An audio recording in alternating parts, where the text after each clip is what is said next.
We got Kevin and Benoit right before. All right, we are live, guys. Hey, everybody, welcome back to the Blamegirl podcast with, Mr. Titans fan myself. Terry Wayne. And we have Manny Garavito in the house. Welcome, Manny. Okay. Hey, guys, thanks for having me on your podcast and for making the exception on doing this on a Sunday. I appreciate that. Oh, it's our pleasure. It's our pleasure. We had to make that exception. Manny, Sunday in America. How was your weekend? I bet you had an exciting weekend. I know you do some fun stuff like every night of the week in Miami. What did you do this weekend? Yeah, almost. So this Friday I had a gig, a private gig at a very luxurious tower in Sunny Isles where millionaires reside. I heard it was $30,000 a month to live there. And so it was exciting to go on the 5th floor and bring some Miami comedians along with me to perform. And right after that, I drove up to Sunny Isles to visit my grandparents. So definitely exciting so far.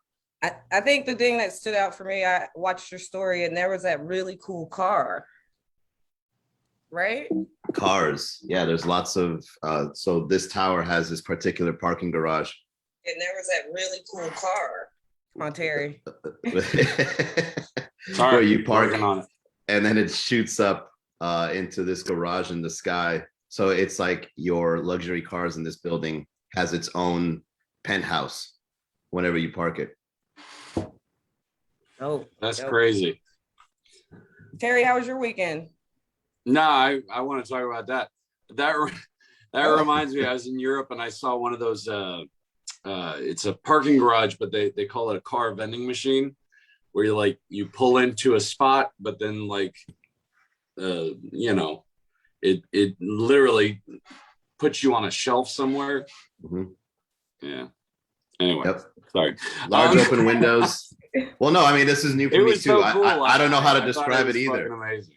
I don't know how to describe it either. But it seems like something Batman would have in his Batcave, where you go in, it spins your car, and then it shoots up. And then it has all these other vehicles in that area and with large open windows. So, an airplane or a helicopter flies by, they could be like, look at all those cool cars in there. Yeah, living around luxury or being in the presence of it where it's so rampant, it's pretty eye-opening to what you're not going to accomplish. Yeah. Who are these people? Yeah, who are these people and how are they living? So many of them. There's always so many of them. So, Terry, did you not have a good weekend? Do you not want to discuss what you did? Because I know you. Oh, no, I had a great weekend. Tell us about your weekend. I broke out my smoker and made some meat yesterday and some homemade mac and cheese and homemade coleslaw, and it was great. You know about that, don't you, Gio? Yeah, because that was part of my weekend. I came by and witnessed Terry turn into Hank Hill and smoked some good meat, and it was delicious. I gotta say, it was really good. I was really impressed with your touches of wood. That made me interesting. And then I hooked Terry up with my boy, and they just went at it about cooking that, smoking. Jason. Oh, Jason. Yeah. But before that, I went to the premiere of the movie Box, which is a short film that local actress Laurel, oh my God, I'm blanking out on Laurel's last name, Laurel Levy, she put out, and it was really cool to see the movie, and I was an extra in it. So I had a couple of close-ups, and it was nice to see that. So that was pretty much my weekend. Nice. So, all right, are we ready for blaming or what? It's Sunday. We're ready. Let's blame some shit on Sunday. Is it blasphemous to blame on Sunday? I don't know. We're doing it, right? Yeah. All right, so we're gonna open up. Folks, I think some people just want other people to get COVID-19. Who's to blame? Let me just tell you, in Texas, this restaurant kicked out this couple who came in with their mask on, and the waitress came down and was like, I'm sorry, you're gonna have to take your mask off or leave. What the fuck? You can't even just wear your mask if you want to protect yourself anymore. This couple had an immunocompromised son at home, so they wanted to wear their mask, but they left because they had to take them off to stay there. Guys, who's to blame here? The same thing that's to blame for most of today's problems, which is the war on intelligence in this country. Nice. Hey, I'm not even kidding. I mean, it sounds funny, but it's real. Like you've got fucking plumbers arguing with double doctorates, as if they have any information whatsoever. It's like, well, I looked on the internet and it had told me if you go up to this mountain here and get some horse medicine, then you'll be okay and Jesus will approve. You look like in character for that this week. In character for that. Manny, what do you think? Like Terry Wayne sounded like he was doing it the wrong impression the whole time up until that point. Yeah, and then it was like on point. So Manny, who do you think is to blame here? Is it? Yeah, I agree with Terry. There's something going on where we're starting to see our intelligence, common sense, and the ignorance all at once. The internet is shining a light on that, as well as provoking it at the same time. I think what's really going on is that we're realizing that we think differently and we're mad about that. Yeah. We can't stand that we think differently. That's weird. Well, it's not even that. It's more like if you think differently, it means you're bad. Exactly. You know what I mean? It means you're an enemy. Yeah. That's the problem. I think it's like almost like tribalism, like Texans, conservatives, they just, and then they're like, no, not you. You have a mask on. You're a libtard. Get the fuck out. Really? That's where we're at in society? That's really American. Well, it's Texas. Man, I'm from Texas. I hate that. I know. But I'm in Florida now, Texas so we used to talk about Florida.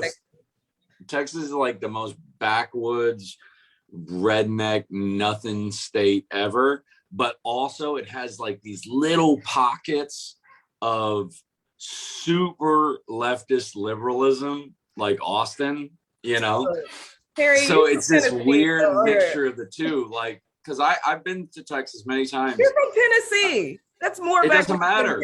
Well, yeah, we're just stupid all the way around. Okay, Tennessee's just dumb. This character so well. I'm just. I said that's why you fit into this character so well. Oh yeah, I can bring the accent back whenever I want. I left it there on purpose. So, no, Tennessee's just kind of dumb hillbillies all the way around, right? But Texas is weird because it's got these little cities that are like super hyper liberal, and they're surrounded by like the biggest ignorant rednecks you've ever seen in your life. Yeah. Let me ask you guys something. Do you think that these people just want other people to die? Like they're like, fuck your immunocompromised son. No, they're trying to prove something. Yeah. I think that they're trying to defend their stance. Because in their reality, they're like 99% survival rate, you'll be fine. But they're forgetting that 1% or the immunocompromised kid. Like they don't have that in their reality. I was reading the article. I thought it was an Onion article at first. I'm like, are these guys, is this real?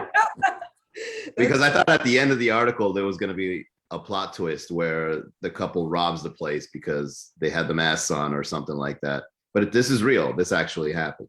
Yeah, real life is reading just like satire these days. Did they leave or did they take the mask off? No, they left. Okay.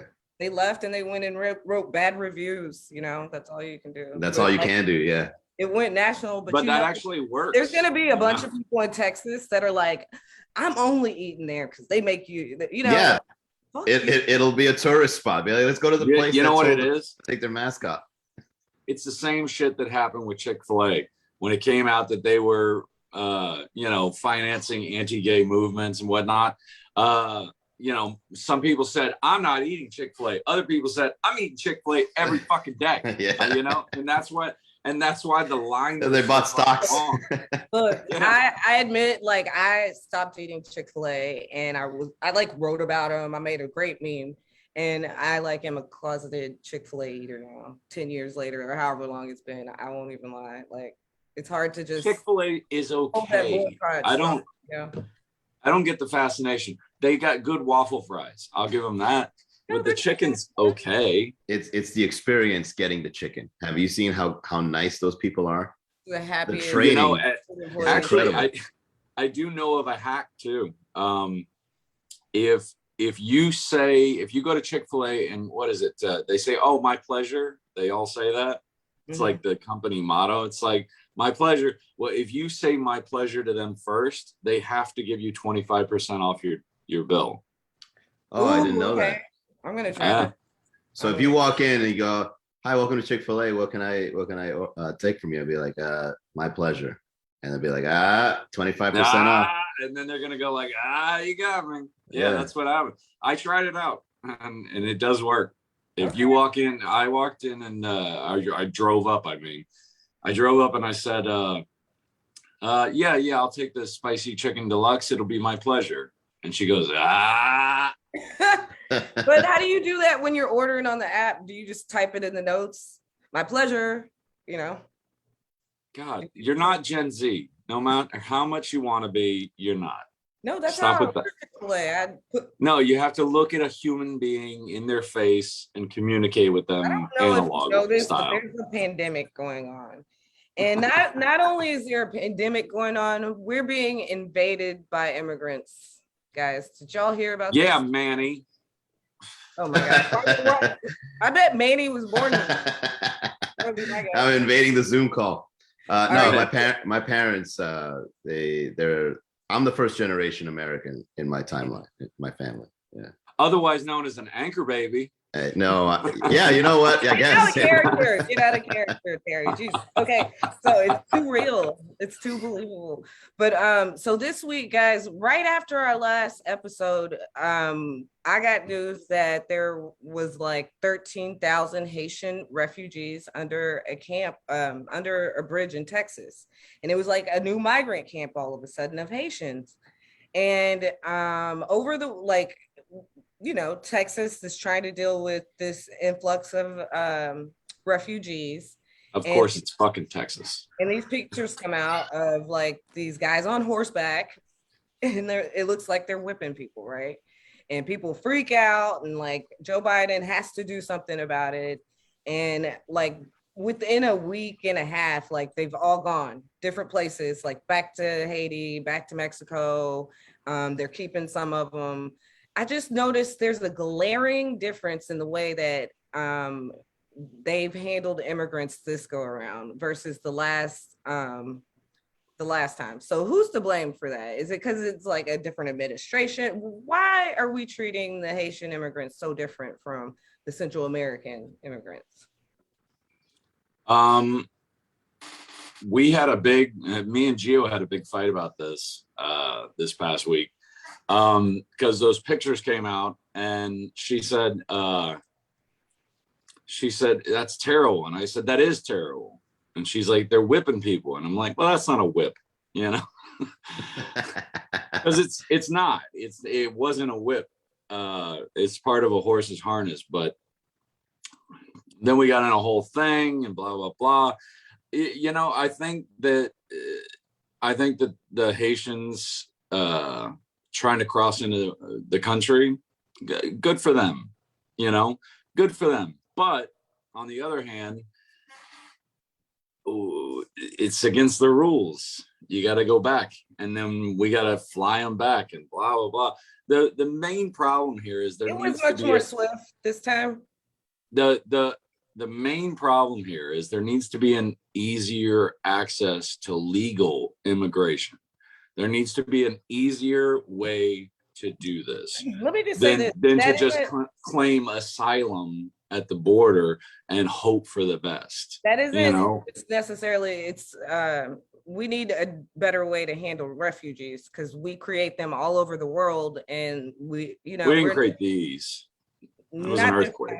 No, not this time, but we've caused problems in that country. Oh, no. I agree with the Afghans. Okay, so I want to hear Manny's thoughts on this. Manny, what do you think here? No, I just find it funny that there was cameras set up while the whole thing was going down. Like, what are the odds, right? Yeah. Hey, everybody, bring out some cameras. We're going to take a photo of this and record this. And it felt sometimes very spectacle to me. Yeah. All the thing, you know what I mean? It felt like an embellished story. And it makes you wonder. I mean, I agree with you, Terry. You know, when it comes to something like immigration, there's a lot of factors involved that go for and against, right? Like I think one of the major, you know, ways that I was exposed to the immigrant question is like, all right, well, if we take in all these Syrian people into America, who's to say that one of them isn't going to be a radical, right? I mean, that's, but I'm saying that's the first time you're right.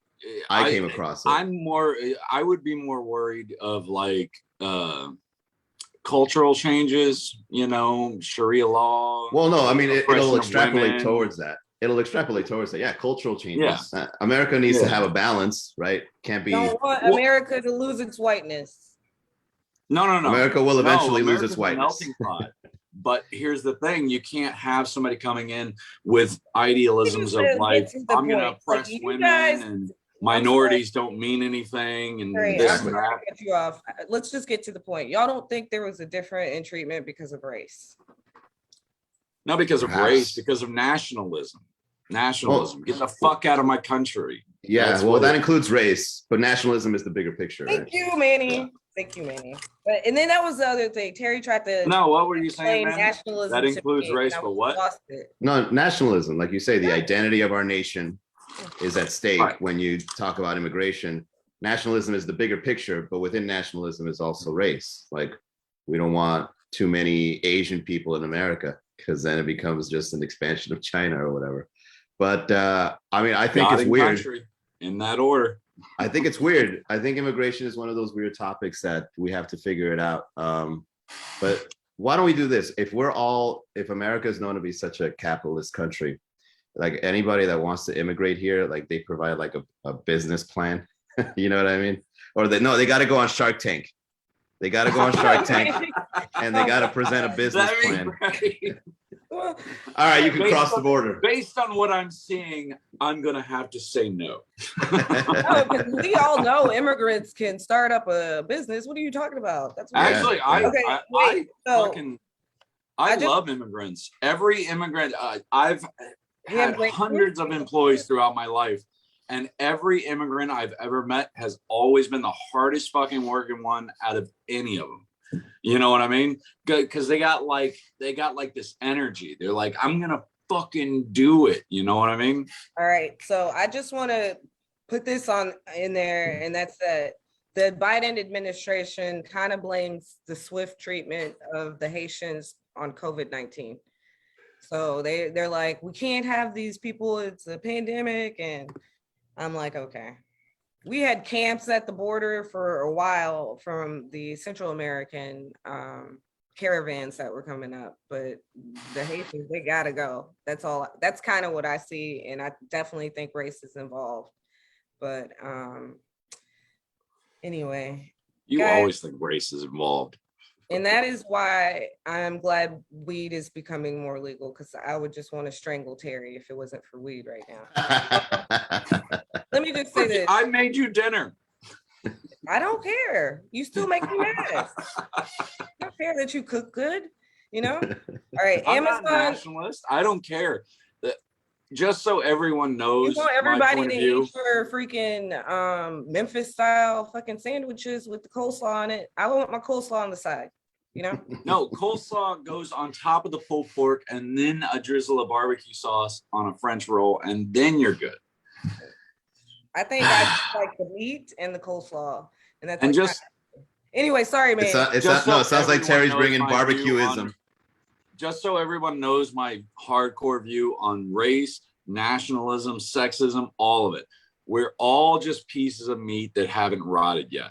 So I don't really give a shit about any of this nonsense. See, this is a great example of nationalism at the home, where you bring somebody into your home and then now your barbecue has changed based on preferences. Hey, in my house, we do Memphis style. All right. So I want to get to this next story. Amazon, guys, they want weed to be legal. Amazon is lobbying the government to make weed legal, guys. Who is to blame here? You mean Manny? Who's to thank? Manny, what do you think? Yeah, who's to thank? Well, I think Jeff Bezos is on track here. If he's on the forefront of marijuana being legal and you get it delivered, there goes the cartel. There goes your local plug.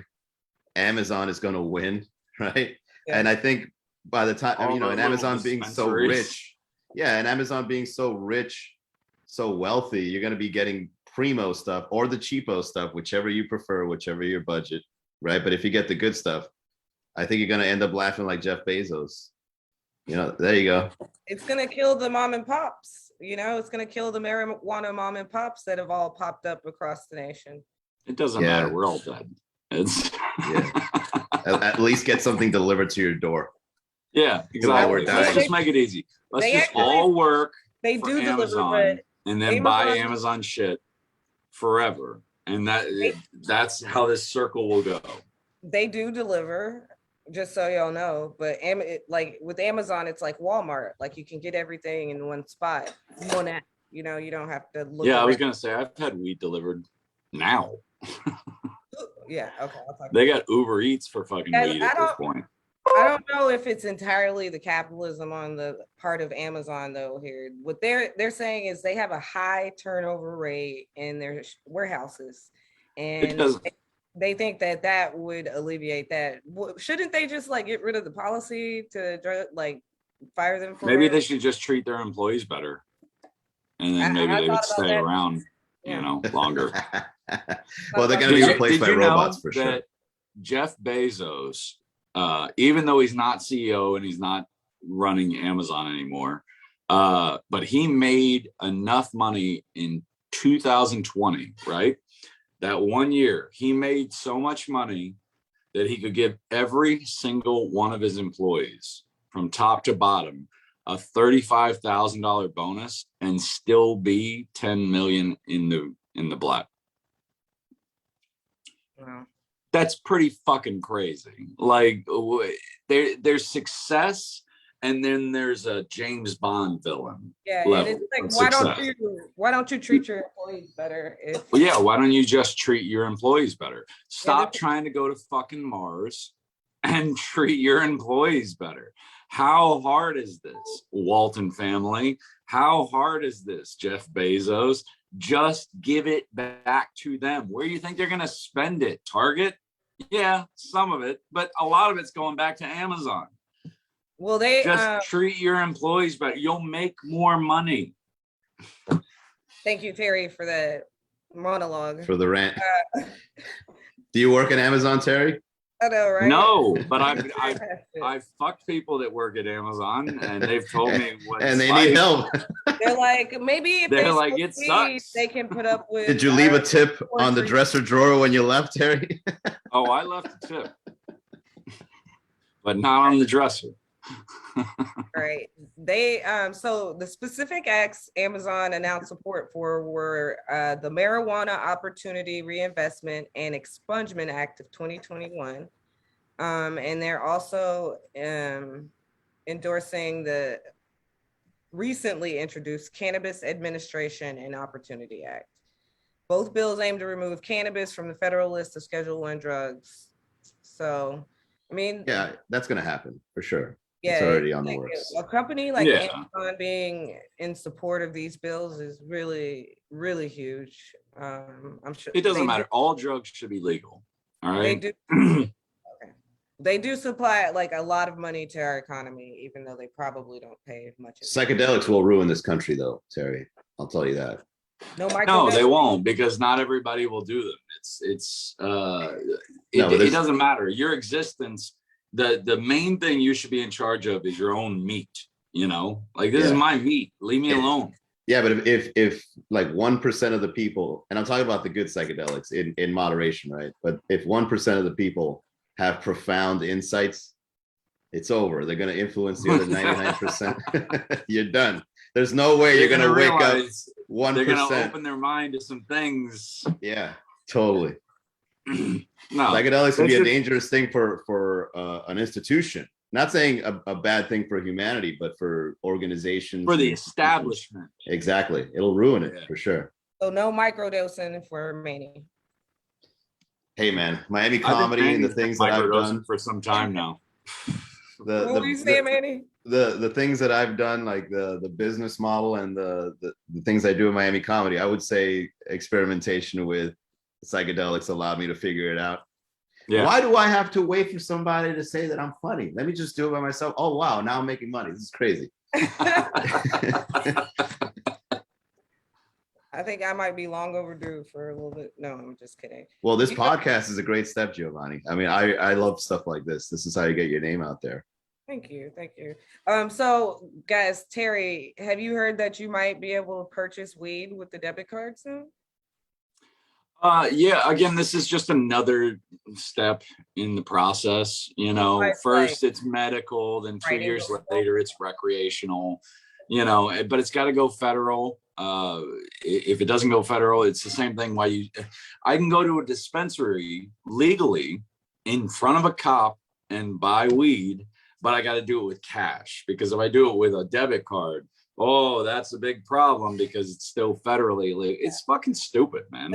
The businesses who are in the industry, they cannot bank, in case you don't know that. So yeah, you have to, it's a cash-based business, and then they have some other third party that you can buy, like use your card through, which some of my friends, I think, they use it. So Manny, what do you think here? Like, is this just amazing or what? Yeah, I think it's going to be awesome once it happens. And then all that bank card financial stuff, I believe in that crypto is going to be a big thing. I really think transactions amongst ourselves is going to be a big thing. It's going to happen. But there's one thing I want to point out that Terry, it went under the radar. I think if you want to compete with marijuana once it's legal and everybody's buying it off Amazon and the mom and pop shops, if you really want to compete against that, it's going to have to go into the baked goods market, where I make the best marijuana apple pie. Yeah, there's gonna be Tennessee has ever tasted. That's my chick keeps trying to get me to start a cooking channel on on YouTube. Like, I'd already filmed a few episodes, but she wants me to make it marijuana based and just say, like, this is how to make the best, cookies and brownies and this and that, and do recipes for that. It's kind of fucking brilliant. Take it up a notch. Is there a THC barbecue sauce? No, there isn't, but there could be. Hey, there you go. All kind of stuff. THC infused dinners is what I hear they have in Miami. Yeah, THC dry rub. No sticks, no stems, though, right? Oh, Memphis ribs. But if you took the stems, no, I'm just kidding. All right. I think, I think the reason why the banking industry is getting involved is because the proof is in the $17 billion in profits. Like, you can make it's just so much money. Look, Terry's already thinking about doing another business based on cooking marijuana products. So I think it's a great idea, Terry. I think you'll kill it. Well, it's like everything else in this country, in this culture, should I say. You just throw money at it and people just salivate. Like, that's the biggest problem in our culture, is that we worship success so much. I mean, that's how Donald Trump became president, is because, like, oh, he's a good businessman. Well, it turns out he's not such a good businessman, but he's not a good person. Like, we've lost our soul. We don't give a shit what kind of people we are. If we're successful and we have money and you got the car and you got this and you got that, oh, you must be good. No, you're probably fucking shit, to be honest. Most of the billionaires that I've met in my life, millionaires and billionaires, they're all kind of fucked up, like on a real level, like to where I feel bad for them. Yeah, I mean, it's sad. But one day we'll learn that it's more than just the dollars. Right. Oh, of course, it's more than just the dollars. It's just say that, but people. I know. Yeah, I get that. It's the neediness of things. Like, if you look at what is popular in music or in movies, it's killing, sex, drugs, money. All these things get people excited. But then when they roll, baby. Yeah, but then when they achieve it, when they get it, is when they realize that, oh, I was just being hedonistic. This isn't what I needed. I need something more. Yeah, you need something like real and legitimate. Yeah. Some great words coming from Manny Garavito, who is the king of Miami's comedy nightlife right now. The king. The king. In my eyes, anyway. Bow to the king. I wouldn't say king. He is a comedy coach, and he's one of the stars on Respect the Light, which is available on Amazon. And he's host of the Miami Comedy Podcast. Welcome, Manny. Is this the official intro? Yes. Hey, everybody. Yes, welcome Great to be here. the mountains. Yes.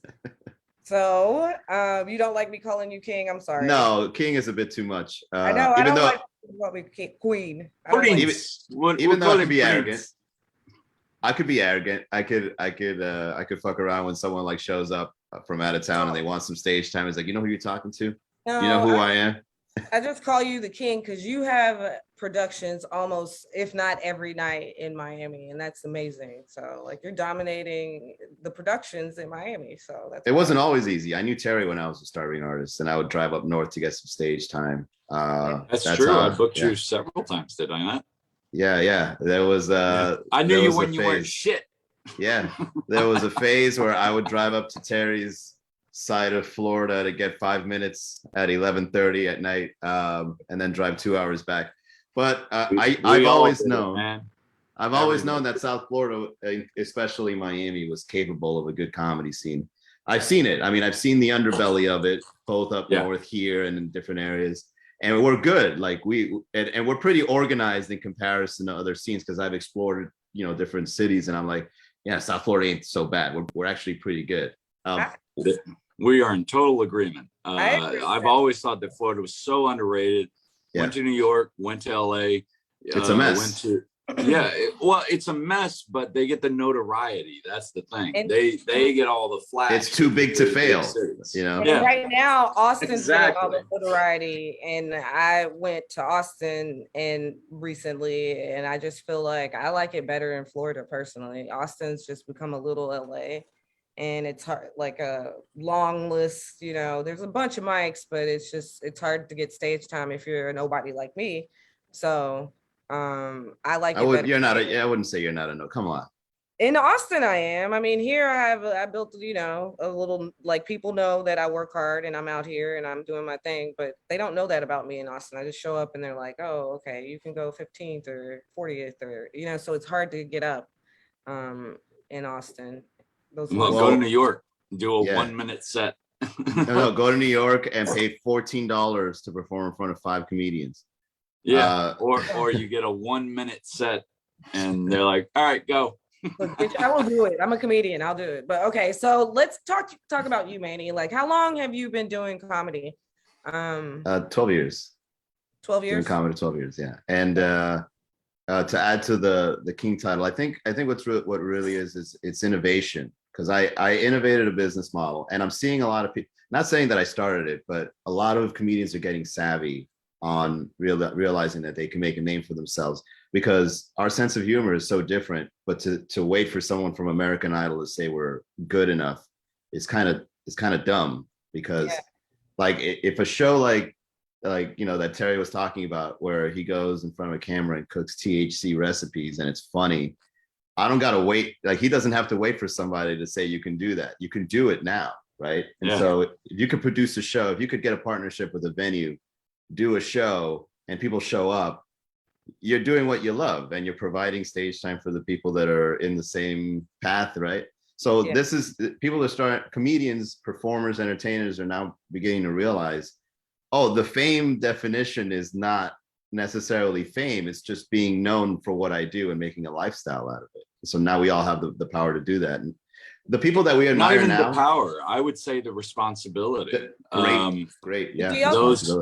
Those rooms that you were talking about earlier that you used to drive up for, here's the big secret. You love doing it for like the first 3 or 4 shows. And then after that, it's a responsibility. It feels like a hassle. It's a burden on your life. But I always felt like, the comics are counting on me, the venue's counting on me. So I got to go down. I got to go do this, even though I got to write 5 new minutes every fucking week for the same audience. But it does definitely become like, this is a challenge now. But again, it's also a responsibility. It's like a beautiful burden.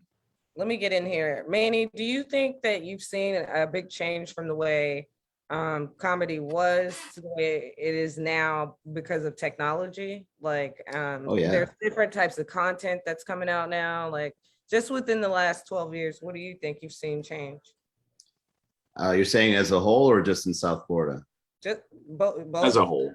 as a Okay, so whole. as a whole, like if you look at the comedians you admire, they were in a completely different landscape in the industry where you would have to send in VHS tapes to a comedy club to get booked or know somebody. Now comedy clubs are reaching out to people that have a following, and then they allow them to take over and get on their stage, and then they get a cut, and then they keep the drinks and food sales and all that. So now the business model is switching where the people that are professionals that are famous because of television credits, they're doing this the circuit steadily, but then people like us that we can build a following can go to that, do a deal with the venues themselves, and then whatever the deal is, you get your cut from that.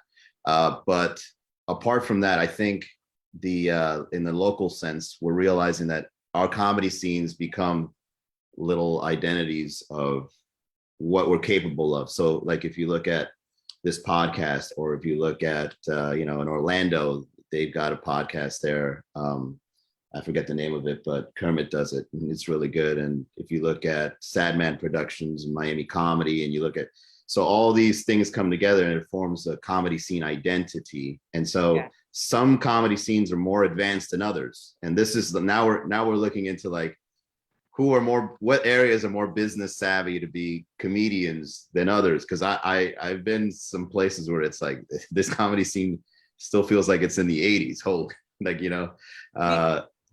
Do you think? But then you have people like Dane Cook who used MySpace to blow up. And then you have people like, what's his name? Daniel Tosh from Florida, who used Facebook to blow up. Yeah, there's different ways to blow up. I mean, but blowing up all right. So if you get into like fame and blowing up, it's you're kind of relying on chance. It's almost like you hit a lotto and it's like, I got 1 million followers overnight. That's crazy. Yeah. In my case, in a lot of cases, actually, there's a difference between being famous and being known. So being famous is fortune, you're lucky, but being known is hard work, consistency, and showing up. Yeah. If you guys do this long enough, eventually you'll be known if you know how to reach your audience, and they'll know who you are. And if you sell merch or need sponsors, they'll provide that because you're known, right? Everybody can do this now because of Zoom, YouTube, Facebook, digital marketing as a whole. We can communicate our talents and grow an audience, right? So is there no more just like being a comedian? Like you have to do all this other stuff. You can't just go show up, do your jokes, and hope to get discovered. You have to have that social media presence. Yeah, I think being just a comedian is not enough. I think a comedian is not an ends to means to an end. A comedian is like a multiplier of something else that you do. Yeah. If you really want to be a valuable comedian, you have to combine your ability to make people laugh and do something else with it rather than just make people laugh. So a podcast is a great way to do that. Yeah, comedians are a special breed. They just are. And that's not even my words speaking. It's like good comedians can become great actors, hence Robin Williams, Steve Martin, but actors can't become comedians. Have you ever noticed that? Like there's no medium. There's no other medium that draws people into comedy. People start in comedy and then go from there, but they never regress backwards. There's a real simplicity to that.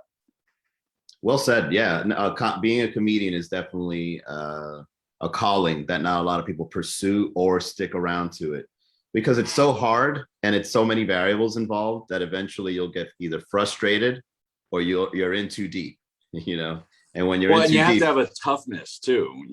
Because to go up and bomb for 5 minutes and then say, I'm going to do that again. Like it's a little crazy. I'm going to try that again. So Manny, I'm going to do that again. Don't worry. I'll get it right one of these days. That is crazy. I'm going to ask Manny more about his comic journey. So Manny, what's your proudest moment as a comedian so far? Well, I quit my job in 2013 to pursue comedy in Miami, which is one of the dumbest and smartest things. It was dumb at the time. That's fucking crazy. You're crazy. It was dumb at the time. But thank God I did it, because now I can make a living with it. And so if I didn't take the chance 8 years ago, I wouldn't be celebrating life now. I would still be in an office upset that I've been there for so long. So that's your proudest moment, being able to turn it into your day job. Being brave enough to be a starving artist for so long. That was because I from 2013 to 2018 is when I actually started making some money through it. But for those 5 years, I remember that I would have to I used this app called Shift Gig, and I would do things like wash dishes or be a janitor for a day in these different areas, or be a host. And I'm making gig money, but instead of performing, I'm washing dishes and mopping the floors and shit. So, and the thing is, I couldn't get back, and I had such a great, comfy job or career. I was a career man. I was in banking, and I was selling high-end loans to customers. But then once you quit and you go back, they don't tell you this, but your managers talk, or they'll research you online, and then when they see you're talking, shit on stage, they're like, this guy is not a professional image. We can't have him here. Yeah. So now I can't go back into the bank. Yeah, I'm pretty much canceled in the corporate world. Oh, wow. So I'm picking up these gigs. But then in 2018, I remember I was playing a game. I was playing God of War on PlayStation. This is another proud moment. I was playing this video game, and I was telling myself, I was okay, so what am I going to do with money? And then I was thinking in the future, it's okay, so Monday I get paid for this, Tuesday I get paid for that. Then I got Thursday, and I'm putting all the money together that I'm going to make for the week. And I'm well, wait a second, I'm making a good $3,000 this week alone. And then and then it hit me. I was yeah. And then next week, and then next week, and then next week. And I go, holy shit, I'm making money this year. It didn't hit me. Off. Yeah, it didn't hit me. It didn't hit me. All right, quit bragging. No, let me finish. Because when the money comes, I'm not bragging. I'm making a point of this. When the money comes, you actually start to wonder where it was the whole time. You know what I mean? Yeah. Where was this money? Where was this opportunity? And why is it just laying around? Well, that's, I mean, it's really cool. And I just want to say, it's almost like when I started my business, my day job business. I have a paralegal business, and I gotten laid off, and I just started a business, and it was scary. And, I was poor for a little bit, and, you make it work over the years. And I finally started making money about 3-4 years in, so I get that. And that's what you got to do. It's like a business you just started, but it was a comedy business, And so you went through that period where you had to struggle, and now it's like a successful business. Struggling will give you the kind of experience that not a lot of things can give you. I think at some point, if you really want to be a complete whole person, there's got to be. Have you guys ever heard of the book, the Christ of Monte Carlo, The Path of Monte Carlo, or something like that? Okay, so it's a book about this. It's I think it's the Chris of Monte Carlo. I forget, something Monte Carlo, right? And it's a book about a guy that goes to jail falsely for years, and there's a wise old man. You know which one I'm talking about? You're the Count of Monte Cristo. The Count of Monte Cristo. Yeah, looking at you, laughing at me, it came to me. I've read that book. Yeah. It's Alexander Dumas, and it's the Count of Monte Cristo. Yeah. Not Monte Carlo. I read it years ago. Monte Carlo, yeah. That's a Vegas joint. That's a Miami kid going, the Monte Carlo, I got it. So the guy is in jail. Let me just finish the story, man. The guy's in jail. He escapes, but while he's escaping and digging this tunnel, he's losing weight. His health is at risk. And he's reading these books about business and love and spirituality. So he's reading and learning a lot while he's going through the struggle. And then when he finally escapes, he's so experienced because of the struggle that no one else in the wealthy world that he snuck himself into was at that level, that eventually he just started handling everything in a way that goes to his benefit. because he was so experienced through his struggle and no one else went through it. So struggle gives you this kind of experience that not a lot of people can understand. It makes you more savvy in the real world. Yeah. You know, there's nothing worse than being born with privilege. When I was starting my company that I run now, I was working nights at Papa John's delivering pizzas on Tamarind Avenue. And I don't know if you know what that is, but it's the worst neighborhood in Florida. Like crime scene tape up every night, cops everywhere. That lives in Miami, I feel like it might be a little bit more crime activity down there. No, I've been to Liberty City. This is just as bad as Liberty City used to be, at least. It's a little better now, but Tamarind's pretty fucking bad. Like it's one of those places you don't want to be, but it's not the point. The point is, it's like what he was saying with the struggle. You know, so I'd go and build the business during the day. And then at night, I'd deliver fucking Papa John's to two neighborhoods, by the way. It was 70-30. It was 70 on Tamarind Avenue, but then there's the 30% where I would go down to the El Cid district on the other side of our delivery route. So you've got millionaires buying homes that were built in the 1920s for some stupid fucking reason, and they'll live there. And so you'll deliver to a millionaire, and then you'll deliver to, you know, a murderer on the same night. On the same night. Like it's one after the other, and there's such a duality between the two of those that I don't know, it just got me thinking. It's like Manny said, where's the money at? Where's it always been? It's just laying out there. You just kind of have to figure it out. Gotta work your way through it. So I want to talk about your travel, Manny. Like, where have you been else to do comedy? What other states or countries? So I recently did a tour with hilarious Colombian Americans. My good friend Oscar Collazo's got a project going on, which is another example of what we were talking about, where comedians are kind of taking responsibility. So he started a tour, and the comedy clubs picked it up, and it's for Colombian Americans. And he's finding some of the best Colombians and putting them on this tour. So I've been to Philly, New York, obviously. Other places like Naples, which I don't recommend doing comedy there. A lot of retired old folks there. Yeah, my shit doesn't go over very well. No, it's Naples. Naples is a very particular culture. Although the Off the Hook Comedy Club is really cool, but Naples has a very weird vibe to it, where it's just a bunch of retired people in yachts, and then they kind of don't get. I don't know. It just feels weird. I'm very familiar with Naples. I do what's called my Memphis set, which is when I started in Memphis, it's very religious. It's very kind of like, well, not clean. I wouldn't say clean, oppressive. It's kind of oppressive. A little bit. Yeah. So you have to, you kind of have to adjust. So every time I go to the West Coast of Florida, whether it be Naples or Cape Coral or whatever, I always do my Memphis sets just to, because that's the only thing they're gonna dig on. Exactly. You know? When I say, when in doubt, shit on them.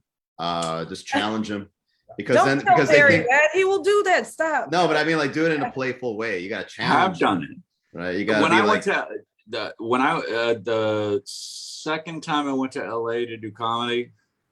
One of the comics was standing outside a show, and he says, look, he's like, I know this is your first show in LA. And I was like, no, it's not, but whatever, go ahead. And he goes, well, you kind of have to realize, like, it's more progressive here. So you kind of have to watch what you say. You kind of have to do, you know. And I said, okay. And then I went on stage, and I did literally, I thought about it, and I said, fuck that. And I did every horrible, terrible cancer joke. Good for you, Terry. You know what I mean? Just and they loved it. They ate it up. Yeah. You know? Yeah, there's nothing worse than someone telling you to filter yourself for their sake. I think, you know, in the 80s when there was a big comedy boom, and then in the 90s it died out because they had too many people doing it. I call those the blazer years, when everybody wore a blazer. Yeah. Now too many people are doing it, but they're so sensitive, or they try to filter it, that it's going to kill stand-up if they take over.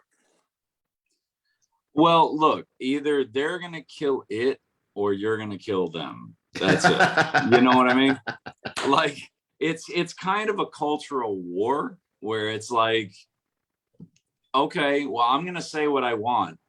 And you can cancel me if you want. You can tell me I'm bad. You can shun me in society or whatever. But it's like the same thing we were talking about with Chick-fil-A.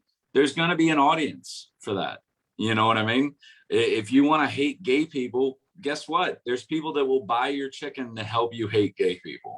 You know what I mean? And if you want to tell the most awful 9/11 jokes, there's going to be an audience for that too. Doug Stanhope. So when you went up in LA, did you bash gay people and say 9/11 jokes too? No, because that's not my humor. I'm just saying you should have the right to. That's what freedom is. Freedom means you're free to be a dick if you want. And there's probably going to be people that'll follow you for being a dick. I want to get more into Miami comedy while we still have Manny. So tell us about this Miami Comedy Machine. It's a great brand. You got the podcast. How many shows do you have? I just want to say that Gio is really saving the show. Yeah, no, she always is. I keep us on track. All right, so he lassos me in. Miami Comedy is a very low cost, high return business model where I partner up. Well, the first thing is that, you got to have rep, you got to have an asset, you got to have a community, well respected. You gotta, and then there's 3 people that you got to make happy while doing it. And this is one of the hardest parts. You got to keep the comedians happy, the venue owners happy, and the audience happy. And to do that, sometimes you have to sacrifice one for the other. But as long as overall there's an average of satisfaction amongst those 3, the business can keep going. So Fuck the comedians. What are you talking about? Some of them can be a little ungrateful. I'm not gonna lie. Some of them can be very ungrateful. Fuck the comedians. Because they never understand. Well, especially in Miami, they never understand or will understand that we weren't like this before. Like, this is new. The way we're able to do shows like this is brand new, because back then we would have to go drive where Terry's at to get our 5 minutes in, and we can only go up once a week, if at most. And in those shows, you have to bring 10 people, or you have to like get in good with one guy that has that one show, and then he only brings his friends up, that kind of thing. Yep. So with my business model, I try to bring in as many people on stage as I can from outside and from locals, duplicate that many times, and then bring a different audience to every show, because if an audience comes out Monday, they're not going to come out Tuesday, right? We're probably not going to see that audience for another month or so. So then you have to spin that plate. And then the venue owners have to hit their numbers, and the comedians don't want to buy drinks. But then the audience members, they don't know that you have it. So it's a lot of things involved, but I did it for so long that I hit a certain standard and then duplicated it up until the point where it's like, okay, now I can do this over and over again. But it took a while to get there. How many nights a week are you doing it? We had 8, but unfortunately one of our venues have to get their liquor license. We did it at a kid's place up on the 2nd floor of it. Well, and it was a good venue. Have 8 nights was a that week. Fun Dimension? No, 8 shows a week. 8 shows. Was that Fun Dimension? That's the Fun Dimension, yeah. Of course, Terry had to be a smart ass and say something. What? We know there's only 7 days a week. I love Terry's comedy style, because Terry's comedy style is so in your face that it's challenging. I appreciate your comedy, Terry. I appreciate you too, Manny. And you're right. Look, when it comes to, I understand you got to balance the venue. The main thing is your, at least in my opinion, is your loyalty has to be to the show, because if your loyalty is to the show, it's always going to work out, because then the crowd's always going to show up. The people are always going to come out. They always want a good show. That means the venue is going to be happy. And the comedians, they're last. Fuck that. You know what I mean? Both you and I used to drive all over the place just to get stage time. I'd go down to Speak in Miami. You remember Speak? Yeah. Yeah, I'd go down to Speak in Miami. I'd drive an hour and 20 minutes to get there. I'd pay $5 to get in. I'd buy barbecue from the guy outside just so he would say something nice about me. just to get the 5 minutes in front of a good audience. Okay, you know what I mean? Yeah, We're it's a lot drug of work. addicts. We're talking we are about literally Manny's- drug addicts, and a good crowd is all we're looking for. I would have no, Gio, I would have said something to what Terry said. This was Miami comedy then. This is what you had to do. Like, this is the work to get stage time. And what's going on now is we're all realizing as a whole that Miami can be a place to do it in. And what's most exciting about that is so I've seen generations come and go. I'm sure Terry has well. There's certain people that come and then they stop, and then they come and then they stop, especially in Miami. Like the people that I work with now, I only recognize it, like from the beginning of my career in Miami, I don't recognize any of them actually. They're not the same group of people, but the ones that are doing it now, in Miami. No, Manny's been around in rotation, for some time. That are in rotation, they're not in rotation, or they moved out. Like Dave Williamson, for example, is one of the comedians that started in Miami, and now he's on tour with Bert Kreischer, and he's doing the Meet Dave project, which is great. Yeah, but he's not in Miami, right? Yeah. So what I'm trying to say is people either move or they quit. Well, look at Will Watkins. You remember how big he used to be down here? Yeah, he used to host like every weekend. No, he was the guy. He was the guy. He was the local comedian. And then he moved to New York, and they're like, "Fuck you," you know what I mean? And he had to start, and he had to start over from the very beginning again. It was crazy. I didn't know that detail, but that's hilarious. Well, Will Watkins he had to start when you move to a new market. Like your old credibility just doesn't follow you. Yeah. What I was saying about Austin. The scene there is too big. That's why. So Manny. Shout out to Will Watkins. Love you, buddy. Hope you're doing well. He was our first guest. So, okay. Yeah. So Manny, tell me about your podcast. I love watching them, but thank you. What's your do you do it every day? Do you do it during the pandemic? Yeah, I did it every day for the sake of staying relevant, because we weren't able to do any shows, but now I do it once a week. By relevant, do you mean sane? That too. I built some great friends over it, I guess, through the chat. I connected with people. So the podcast, I've done a podcast for a while, but in 2020 is when it really started ramping up, and I did it every day, and I was just experimenting with my comedy persona. And I discovered my sense of humor that year, because I lost not only a lot of followers, but I lost any inhibition on anything that I wanted to talk about. And I think that's a good combination to figure it all out. And that's my voice coming back.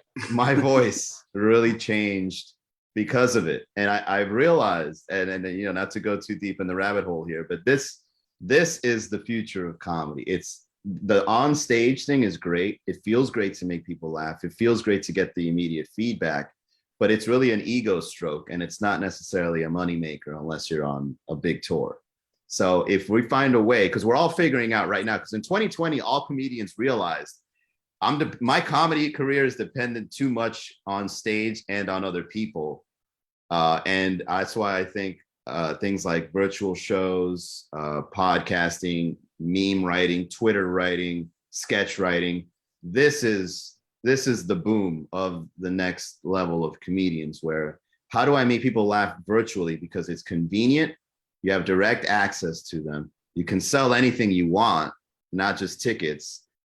So this is both liberating and very challenging. So I think something like the Miami. Oh, and another thing about the Miami Comedy Podcast that I learned about myself is my material is now, it feels like I'm on a wave of unlimited content now, because if I riff on something long enough, like I hope you guys are recording this, because the stuff we were talking about earlier, I can work on some stuff. Oh yeah, you're on record. Yeah, I think that thing like how do you compete in the marijuana market? It's like you got to get into baked goods. Like that's gold. But when you start riffing, especially with friends or other comedians, and you just start talking, some stuff comes out that's like, that is awesome. That's a good one. And that's easier to write like this is easier than sitting down with a pen and paper. Like, what's funny today? Let's see. It's like you get more organic material when we're absolutely. Manny, you and I agree on a lot of things, but we're going to deviate right now. Let's go. Digital is great. and doing digital comedy, you know, it can make you successful, but there is nothing that will ever compare to either being on stage in front of a great audience and killing it, or even being in the audience while somebody else is killing it. There's an energy. No, I agree with that. But I think his point is you won't always have access to that type of thing. No, Terry, that nothing is going to replace stand-up comedy. Nothing. There's nothing like it in the world. Even Bill Burr said that stand-up comedy is dying and it's almost dead because of, you know, the YouTube celebrities and the TikTok, you know, famous and whatnot. I disagree. No, it's not dying. It's in reverse now. So yeah, Bill Burr is a traditional stand-up comedian. Like, he made it through stand-up comedy. But what's happening? Right. I think I love Bill Burr, but he's got it wrong. And you know, he's 50 plus years old. Spoken like a true 50 plus year old. What it is, it's in reverse. So fucking boomer. If you have a big YouTube channel, you can do stand-up if you're good at it. You can go out and bring an audience, and you can do comedy that way. It's not necessarily that the YouTube star is going to kill the stage star, right? Yeah. Look at PJ Sears or JP Sears, which is like this woke comedian. He's got this long red hair, and he's talking about what it's like to be a guru, and like he makes fun of Tony Robbins and all that kind of stuff. Like, his YouTube channel is huge, and he's like headlining Side Splitters. You know what I mean? Yeah. So he's an example. Can he tell jokes? Yeah, he's pretty funny. Can do material. Well, the perfect example of this. And I think, wait, let me just interject on this. I think that's the thing. You have to diverse, and me as a new comic, like I realized this like a year in, like you have to diversify your content. You have to. That's why I started doing videos with Tribe of Assholes. That's why, you know, you do the mics. That's why I do the podcast. That's why I popped in this other movie that I was. What'd you say? I didn't say anything. I just said you don't have to. You can just go ahead, Gio. Yeah, I'm hearing you out. Go ahead. But you, I think you do if you want to stay relevant in today's world, boomer. Yeah. Fuck relevancy. Well, Gio, all the things that you mentioned is what makes someone a good comedian. Because if you just do TikTok videos, you won't be a well-rounded comedian. Yeah. If you just write Twitter jokes, you won't be a well-rounded comedian. If, on the other hand, you did all that and you explored your sense of humor and how to generate it on command, then you become a well-rounded comedian, because all these talents and channels can be communicated to your audience. You know, comedy is going through a big shift. The perfect example of this is, you remember the Miranda Sings? You remember her? Mm. Yeah, she was a failed actress in LA, and then she got YouTube famous for doing these weird, awkward, stupid videos on YouTube. But then she started getting booked all over the country. Like, she was at all the improvs down here. She was at all the comedy clubs everywhere doing the dumbest shit. I mean, it was like trying to watch a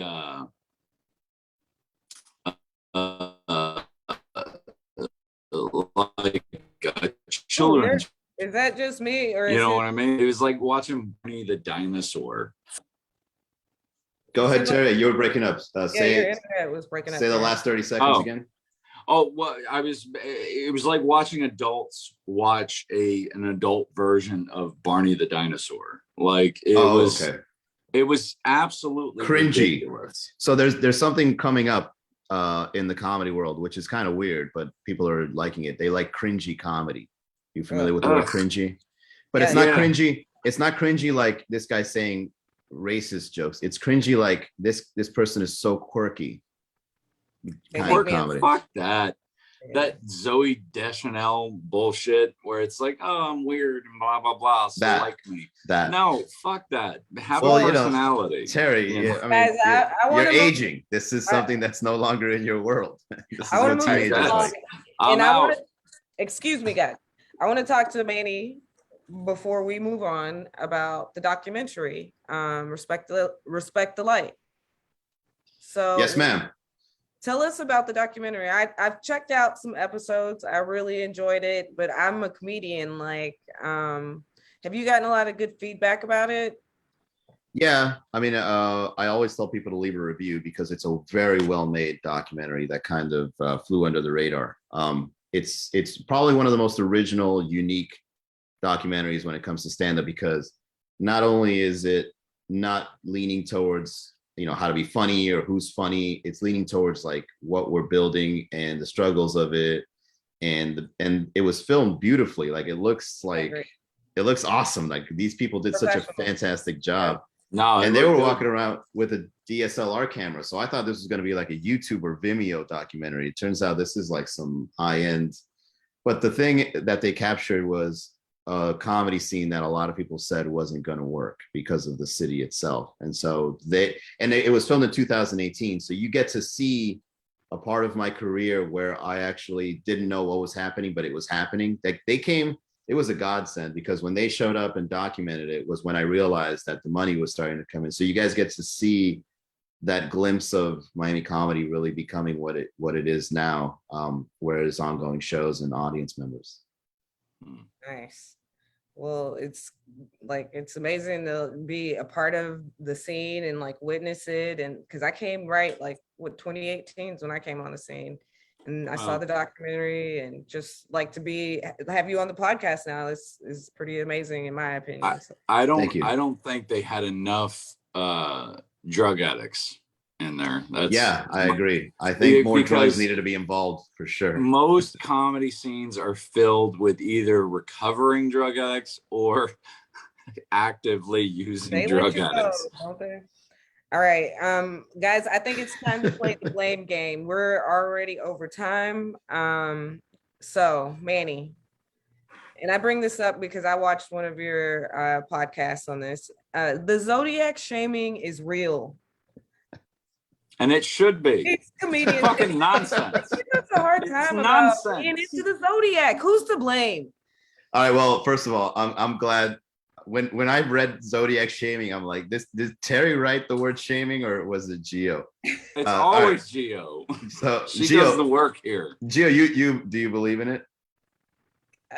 Kind of a little bit, yeah. I'm not gonna shame you. You came up with that word. I'm not shaming anyone that believes in it. I'm just questioning it. What is it about having a uterus that makes you believe in nonsense? That's my problem. It's like before I even saw your episode, I did like a little post on social media, and I was like, I'm irritated with the South Florida comedy scene because these men are Zodiac shaming these women out here in the streets, All right, first of all, they should about us. You should be shameful. Gio, and then I saw your podcast. I was like, I'm not shaming you. You said that word. I'm not shaming you for believing it. All I did was question it. You called it a self-fulfilling prophecy. Yeah, that's not shaming. That's me letting you know what I think it is. It's not shaming you. Mm-hmm. That's like it's nonsense. It's nonsense, and you're allowed to call it nonsense.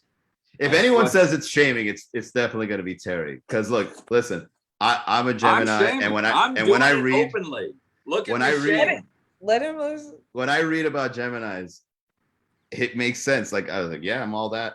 But get this, two-faced. Yeah, well, everybody's two-faced if you think about it. It just depends on your intentions on the two-faced. But and I every time I meet somebody that's a Libra, we get along very well, right? So it's like, okay, I can kind of see the dynamics of it. But there was this one time where I liked someone that I thought was a Libra, and no, or was it an Aries? I forget, but I had their sign wrong. And as I was reading their sign and our compatibility, it was like, yes, we're going to make it. This is going to be great. And then it turns out the sign was wrong. And then I looked up their sign and it was the same thing. It was like, yes, we're going to make it. We're a great match. So that's what it is. In my opinion, it's a self-fulfilling prophecy because what you're looking for is there. Right. Check your publication because it shouldn't have been the same. Maybe that publication is just. No, I cross-checked. No, listen. Horoscopes are made. They're written by writers to be purposefully vague so that you hear all the things that you want to hear. Oh, you're going to face challenges today. What's a challenge? What's a challenge to me might not be a challenge to Manny. No, they're purposely vague. What's your sign? And you see what you want to see. What is your zodiac? What's your zodiac sign, Terry? Well, It's a very easy question. I'm a Pisces. I'm a Pisces. I love that And you that didn't is know so Terry Pisces Zodiac. of me A to cold say. dead fish. A cold dead fish. A Okay. cold dead Guys, fish. That's it. Look, Manny, Numbers and science. you've been That's great, all that is. guys. Listen up, Manny. Is there anything you'd like to promote? You have so much. So, do you have any upcoming things, appearances, podcasts, anything? Yeah, I think there's nothing wrong with the Zodiac. I'm going to be coming up with some T-shirts where I'm going to be selling Zodiac symbols to anybody that believes it. So keep an eye out for that. Take dumb people's money. That's the They'll way. spell probably better than idiot. Okay. So where can we catch you at this week? Tonight, Sundays, I will be at Tipsy Flamingo in downtown Miami, one of our newer venues. Mondays at the Red Bar, one of my favorite places to perform our longest running show. You guys are always welcome. I've seen you there, Gio, but Tara, if you ever want to come down with her, please do. Tuesdays, Sweet Caroline. Wednesdays, we're at two places, Focal Brewery, Casa Tiki. Thursdays, we're at Tripping Animals Brewery. And Friday, Saturday shows, we're in the works with a new venue. So stay tuned for that. You can always find all my work at miamicomedy.com. All right. What time Tuesday? 8:00. Well, Terry, I was 8 thinking, o'clock.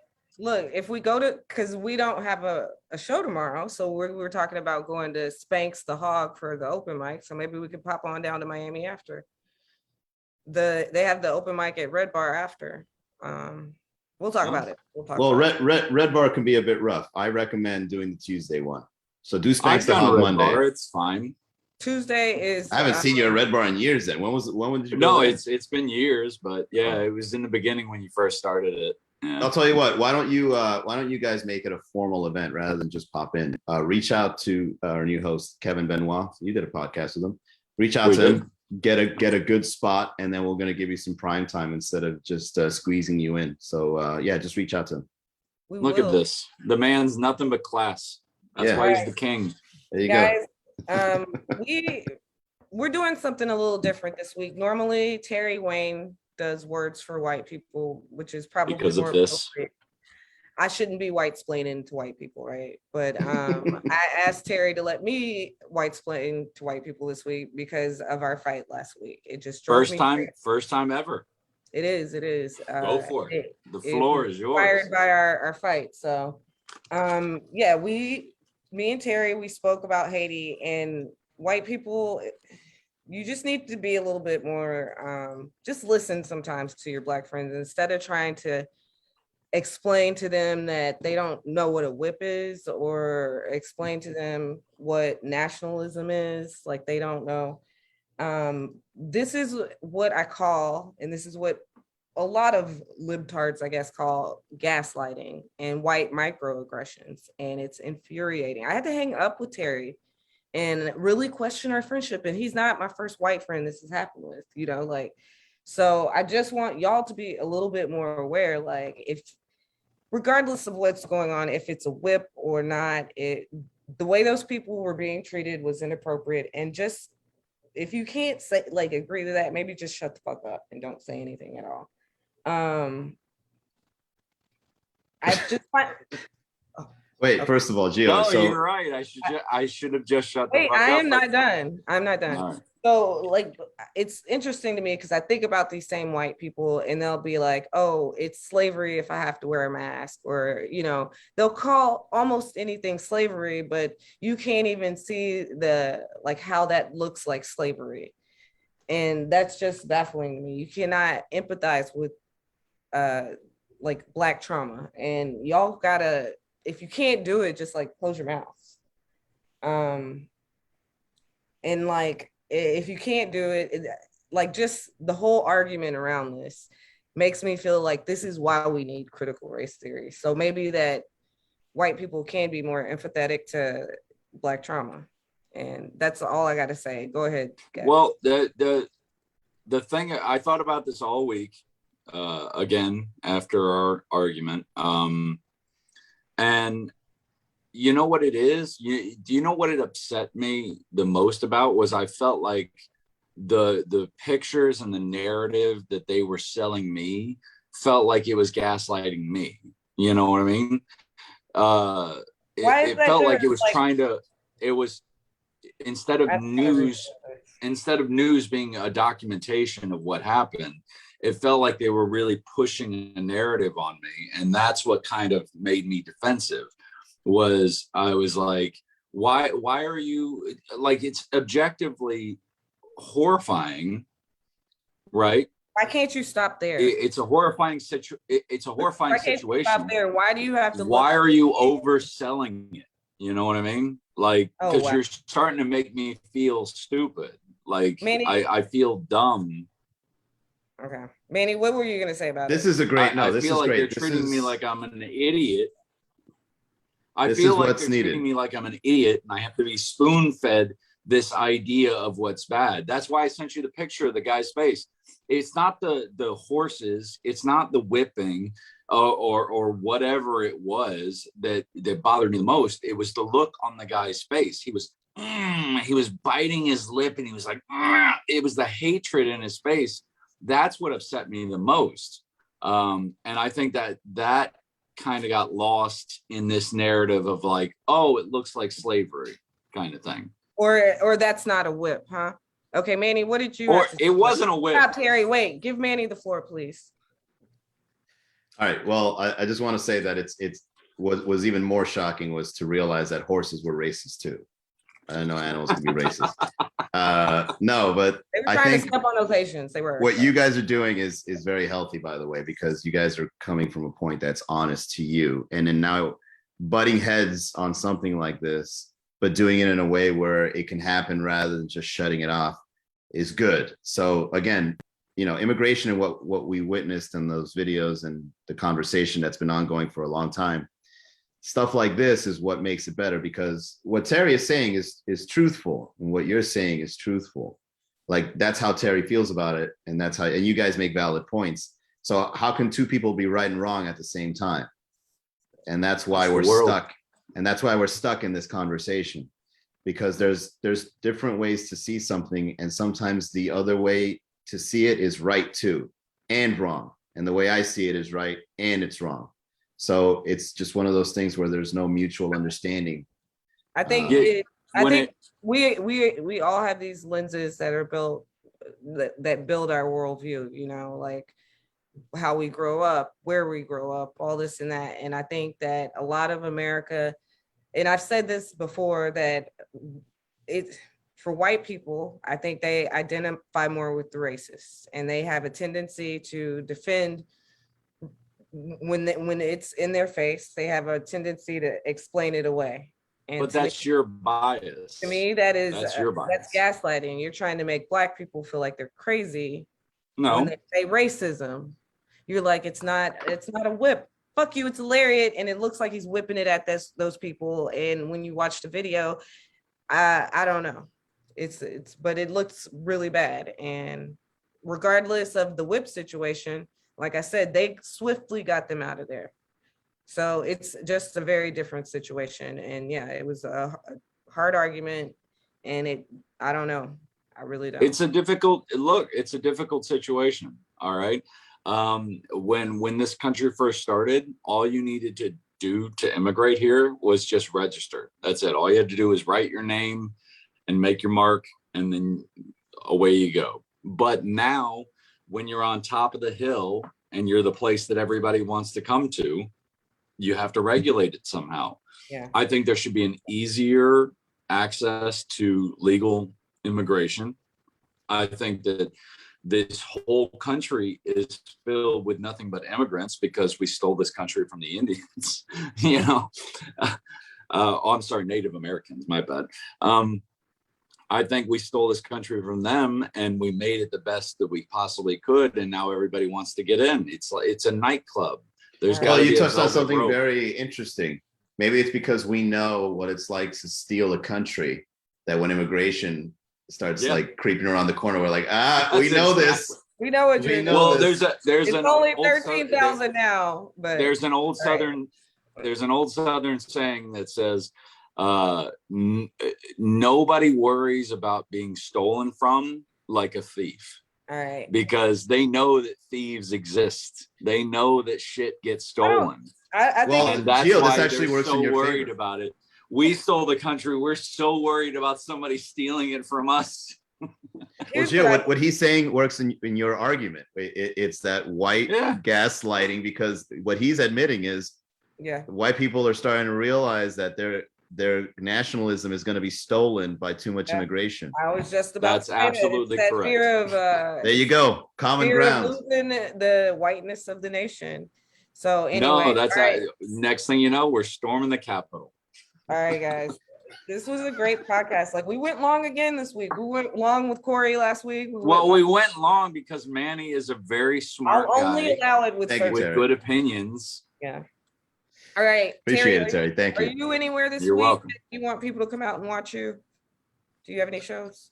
No, I just want people to wake up and live their lives for their existence and not for money. So All right, guys, I'm at Crate and Barrel in Jupiter next Saturday, and I advise you to get tickets because last month when I went, I had to be like, yo, I'm a comic to get in because they were sold out. So go ahead, and if you want to come out and see me, you're up north.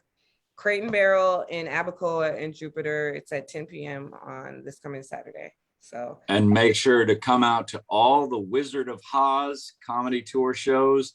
October, November, December. do you know It's our gonna first be October me. date? Huh? Do you know our first October date yet? Okay, probably not. All right. Yeah, we're starting the tour, guys, next month. I believe it's the 30th. Oh, it's not to the end of the month. Okay, so we'll keep you posted on the Yeah, Wizards. it's me and Gio and Sita the comic and Mark Christopher. It's going to be a great show. Yep. All right. Well, until next week. See y'all later.